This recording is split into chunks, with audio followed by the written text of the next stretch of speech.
अस्सलाम वालेकुम नाजरीन, मैं doctor Mohammad Usman homeo clinic online के चैनल से आपसे मुखातिब हूँ। जैसा कि आप जानते हैं कि हम हर मर्तबा सेहत से मुतल्लिक आगाही का होम्योपैथिक प्रोग्राम लेकर हाजिर होते हैं। आज हम बात करेंगे एक बहुत ही अहम मौजू पर, और वो है जिनसी कमज़ोरी से मुतल्लिक, यानी मर्दाना कुव्वत अगर किसी शख्स में कमज़ोर हो तो उसका क्या इलाज करना चाहिए। देखिए, मर्दाना कुव्वत के ज़िम्रे में हमारे पास बहुत सारे मरीज़ आते हैं जिनका लुब्बे लबाब सिर्फ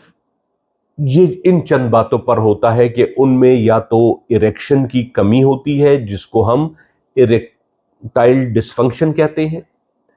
या इसी तरीके से कई मरीज कहते हैं कि हमें जिनसी मिलाप की ख्वाहिश नहीं होती है।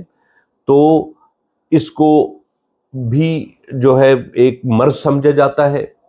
और इसी तरीके से फिर स्पर्म काउंट जो है वो कुछ लोगों में कम होता है, जिसको हम ओलिगोस्पर्मिया कहते हैं। तो बहरहाल जिनसी कमजोरी किसी भी लेवल की हो, किसी भी वजह से हो, लेकिन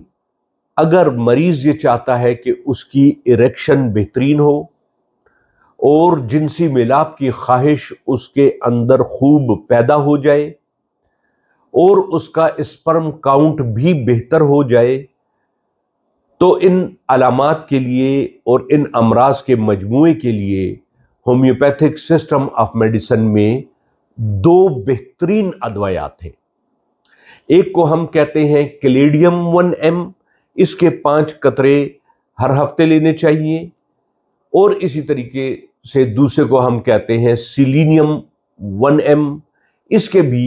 5 कतरे हर हफ्ते लेने चाहिए। यानी कि यूं समझें कि कोई एक दिन आप मुख्तस कर लें, उस दिन कैलेडियम 1M सुबह ले लें 5 कतरे नहार मुंह, और उसी दिन रात सोते वक्त सिलीनियम 1M के 5 कतरे नहार मुंह ले लें, और हर हफ्ते ये दोनों मेडिसिन के 5-5 कतरे लेते जाएं। तो इंशाअल्लाह ताला आप में जिनसी कुव्वत भी बेदार हो जाएगी, इरेक्शन भी ठीक हो जाएगा, जिनसी मिलाप की ख्वाहिश भी जहनी तौर पर पैदा हो जाएगी, और स्पर्म काउंट बेहतर होने की वजह से मनी जो है वो गाढ़ी भी हो जाएगी, उसका कलर भी चेंज हो जाएगा, दूधिया वाइट हो जाएगा। और इसी तरीके से जब मनी गाढ़ी होगी तो डिस्चार्ज टाइमिंग भी बढ़ जाएगी, और इस किसी भी मरीज को जो है जिनसी कुव्वत बेहतर महसूस होगी।